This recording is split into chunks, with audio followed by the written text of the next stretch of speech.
Indian ministry of external affairs जो हैं summons Maldives high commissioner Ibrahim Sahib उनका नाम है और उनको बुलाया गया है, उनसे सख्त किस्म का एहतजाज किया गया है, प्रोटेस्ट किया गया। जिस तरीके की इनकी बॉडी लैंग्वेज है, ऐसा लग रहा है कि नया कनेडियन वाला कहानी शुरू हो गई है, बिकॉज कनाडा ने भी कुछ ऐसी करने की कोशिश की थी भारत के साथ में और मुंह तोड़ जवाब मिला था। हमारे वजीर आजम के बारे में ऐसे अल्फाज इस्तेमाल करते हैं, तो how come we can allow you और how come we can let this happen. हम अपने माँ बाप की बेइज्जती नहीं बर्दाश्त कर सकते, वैसे ही सेम हम अपने प्रधानमंत्री की बेइज्जती नहीं बर्दाश्त कर सकते। 9:35 में ये अंदर गए और 9:40 में ये बाहर आ गए कि 5 मिनट के अंदर मीटिंग हुई, भगा दिया इनको। He was not even heard, he was not even given an audience। बेटा आज जो तू है, अगर हम नहीं होते या हम तेरी मदद नहीं करते तो तू यहाँ पे खड़े होके इतनी बकवास नहीं कर रहा होता। Can India really destroy Maldives tourism industry? It's a big question. I think they can, वो कर सकते हैं। ये जो एक टाइनी जिहादी कंट्री है, अब इसको जो है ये नहीं चल पाएगा या ये कि इसको बहुत नुकसान होगा। लक्षद्वीप के पानी के गोते से भारत के प्रधानमंत्री के आज चाइना को प्रॉब्लम हो गया, आज मालदीव्स को प्रॉब्लम हो गया, आज पाकिस्तान को प्रॉब्लम हो गया। Transform the airport Lakshadweep into a world class international facility as soon as possible. लो जी, कम पै गया जी, कम हो गया जी। मालदीव वालों तुसी ते गए, ताड़ा टूरिज्म हो गया।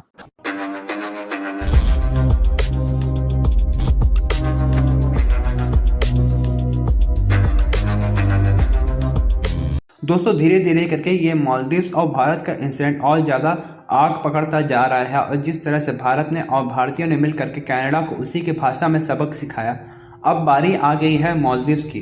पहले तो सिर्फ भारतीय लोग और भारत सेलिब्रिटीज़ ही मालदीव्स की बैंड बजा रहे थे और अब इंडियन गवर्नमेंट भी मालदीव्स की बैंड बजाने में आ गए हैं और इंडियन गवर्नमेंट ने मालदीव्स के एम्बेसडर टू इंडिया को समन किया और मालदीव्स के गवर्नमेंट के मिनिस्टर्स द्वारा दिए गए स्टेटमेंट का जवाब मांगा, जिनमें से उन्होंने हमारे प्रधानमंत्री मोदी जी और हम भारतीयों के खिलाफ रेसिस्ट कमेंट पास किए थे। और दोस्तों इसके साथ साथ अब फॉरेन ब्लॉगर्स भी जो ट्रैवल ब्लॉगिंग करते हैं वे भी लक्षद्वीप की तारीफ कर रहे हैं और वे कह रहे हैं कि मालदीव जाने के बदले वे लक्षद्वीप आना पसंद करेंगे क्योंकि लक्षद्वीप भी मालदीव जैसा खूबसूरत है और वहाँ पर भी काफ़ी सारे एडवेंचर स्पोर्ट्स एक्टिविटीज़ भी होते हैं और इसके साथ साथ लक्षद्वीप जाना काफ़ी ज़्यादा आसान है भारत से उन्हें और उन्हें काफ़ी सारे फैसिलिटीज़ भी मिलेंगे लक्षद्वीप में। तो चलिए इसी पर आगे पाकिस्तानी मीडिया का रिएक्शन देखते हैं। यहाँ के जो हाई कमिश्नर है, मैंने सिंप्लिसिटी के लिए एम्बेसडर लिखा था, यहाँ के जो हाई कमिश्नर है, मालदीव्स के हाई कमिश्नर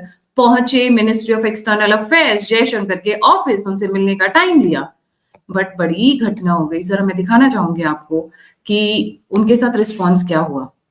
जिस तरीके की इनकी बॉडी लैंग्वेज है, ऐसा लग रहा है कि नया कनेडियन वाला कहानी शुरू हो गई है, बिकॉज कनाडा ने भी कुछ ऐसी करने की कोशिश की थी भारत के साथ में और मुंह तोड़ जवाब मिला था। भारत ये भारत नहीं है कि आपका जब मन करेगा आप हमसे मदद भी ले लोगे और उसके बाद जब मन करेगा आप हमें उंगली भी दिखा दोगे। ये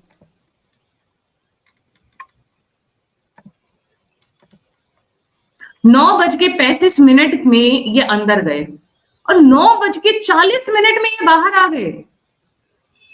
that's the most interesting part कि 5 मिनट के अंदर मीटिंग हुई, भगा दिया इनको। He was not even heard, he was not even given an audience। 5 minute के अंदर इनको इनकी क्या बोलते हैं, औकात वर्ड थोड़ा ज्यादा हो जाएगा, बट इनको इनकी स्टैंडर्ड, इनकी रेपुटेशन, इनकी प्लेसमेंट सब दिखा दी गई। 5 मिनट के अंदर इनको खदेड़ दिया गया कि निकल लो यहाँ से, कि तुम्हारे ministers on sitting payroll ministers, उनको सिर्फ सस्पेंड किया गया, उनको निकाला नहीं गया। इनकी जो बॉडी लैंग्वेज है, इनका जो चलने का तरीका है, इनका जो देखने का तरीका है, लग रहा है कि अंदर अच्छी क्लास लगी है जो जूनियर ऑफिशियल्स ने इनको दी है, क्योंकि इनको मिलने तो दिया नहीं गया। जयशंकर जी के पास इतना टाइम नहीं है कि वो वेस्ट करेंगे इन लोगों पर, but he was given a very good answer, जिसको बोलते हैं। तो 5 मिनट के बाद ये बाहर निकलते हुए, तमतमाते हुए आए, अपना कोट का बटन बंद करते हुए आए और अपनी गाड़ी में बैठकर रवाना हो गए। ये 5 मिनट बहुत होते हैं, I think for a diplomatic answer, for an answer of this standard बहुत बड़ा होता है। इसके साथ में जो इंडियंस का रिस्पॉन्स आया, दैट इज वर्थ वॉचिंग। और यही भारत की कल्पना हम लोग करते हैं, अ यूनाइटेड भारत। आप हमारे को उंगली नहीं कर सकते हो, आप हमको आंखें नहीं दिखा सकते हो, स्पेशली जब जब हमने हमेशा भाई की तरह आपके साथ व्यवहार किया, आपके हर सुख दुख में खड़े रहे हैं। मालदीव्स एमपी जो हैं वो अपोलोजाइज कर रही हैं कि माफी चाहते हैं, लेकिन उन्होंने साथ में ये कहा कि जो मालदीव्स है उसको ऑफिशियली माफी मांगनी चाहिए, अपोलोजाइज करना चाहिए, उनकी तरफ से अपोलॉजी आनी चाहिए ऑफिशियली गवर्नमेंट की तरफ से, मालदीव्स की गवर्नमेंट की तरफ से इंडिया के पास ये माफी का दरखास्त करनी चाहिए। कोई भी मालदीव्स की गवर्नमेंट जो है वो इसको अफोर्ड नहीं कर सकती जो कुछ हुआ है। और जैसा मैंने कहा कि इंडिया को ये कहने की जरूरत नहीं पड़ रही कि तुम हमारे एहसानों तले दबे हुए हो या हम तुम्हारी मदद करते हैं, हम हमेशा से तुम्हारी मदद करते आए हैं, एहसान फरामोशी हो रही है वगैरह। ये तो खुद उनकी एमपी ये कह रही हैं, जो बात आप सुन रहे थे उनके काफी ऐसे एमपीज और फॉर्मर उनके पार्लियामेंटेरियंस मैं देख रही थी, मिनिस्टर्स और भी कई अथॉरिटीज वहां की ऑफिशियली कहती हुई नजर आई। जो कुछ हुए बड़ा गलत हुआ, इसकी वजह ये है कि जब आपके एक कंट्री के साथ ऐसे रिलेशंस हैं कि आप उनके एहसानों तले दबे हुए हैं, आप उनसे हर बात में मदद लेते रहे हैं, तो अब आपने एक ऐसी बात कह दी मुंह उठा के कुछ लोगों ने कि जिस पे जो है वो किसी भी सूरत उस पर माफी मुश्किल है।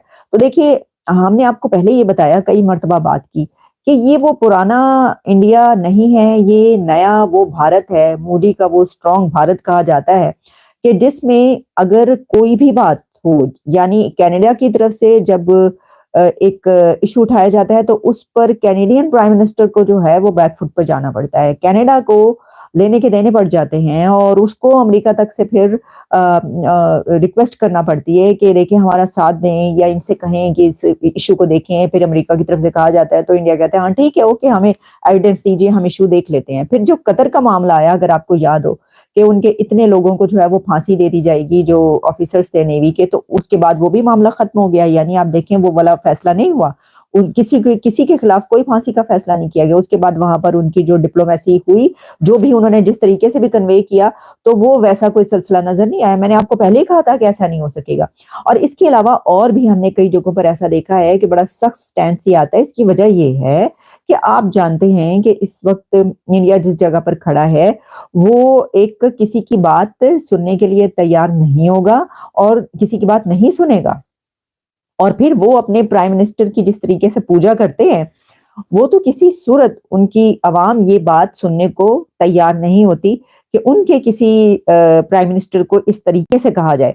और आप ये भी जानते हैं कि ये बात भी गलत नहीं है कि इंडिया ने, चाहे वो मेडिकल ट्रीटमेंट हो, चाहे वो इलाज की सहूलतें हो, चाहे वो दवाइयों वहां तक पहुंचना हो मेडिसिन का, चाहे वो इंडस्ट्री में, फिल्म इंडस्ट्री में जो है वो कंट्रीब्यूशन हो, चाहे वो वहां के जो टूरिज्म है वहां से इंडिया की बहुत बड़ी तादाद जाती हो, हर तरह से इंडिया उनकी मदद करता है और करता आया है। तो ऐसी सिचुएशन में ये कैसे मुमकिन है कि एक जो मुल्क है वो मुंह उठा के जो है, मुझे तो हैरानी हो रही पाए हो कि गया। मतलब मैं ये सोची थी कि क्या पागल हो गए हैं, इनका दिमाग खराब हो गया, इन्होंने ये बात क्यों की है, मतलब तानु की पैसी, मतलब हुआ क्या, आपका दिमाग खराब हो गया कि अचानक से आपने उठ के ये कर दिया। लेकिन जैसा हमने पहले भी इसके ऊपर बात की, हमने तफसीली गुफ्तगू की है, जैसे कि एक्सपर्ट ओपिनियन भी लिया, और हाँ कि इसकी जो एक हिस्टोरिकल पर्सपेक्टिव है, खास तौर पर इसमें जियो पॉलिटिक्स इन्वॉल्व है। आजकल जो भी कोई सिचुएशन होती है, जो भी मसला होता है, आप याद रखिएगा उसके पीछे जियो पोलिटिकल सिनेरियो चल रहा होता है, इसके पीछे भी वो है। और जो नई ये जो गवर्नमेंट है वहां की मालदीव्स की, कहा जाता है कि चाइना के बहुत करीब है और चाइना भी कहीं ना कहीं से जो है, हो सकता है कोई बात निकल रही हो तो उसके पीछे चाइना का हाथ हो। लेकिन देखिए ये मसला उस वक्त हुआ कि जब हमने ये देखा कि इंडिया के प्राइम मिनिस्टर लक्षद्वीप जब पहुंचे हैं, तो वहां से ये मामला शुरू हुआ। तो उनको इस चीज की मुझे लगता है कि बहुत ज्यादा वो हो गई कि मालदीव्स की टूरिज्म जो है वो तो खत्म हो जाएगा। लक्षद्वीप में जो है वो पहुंच के उनकी जो फोटोज वायरल हो गई हैं, तो लोगों ने तो वहां जाना शुरू कर देना है।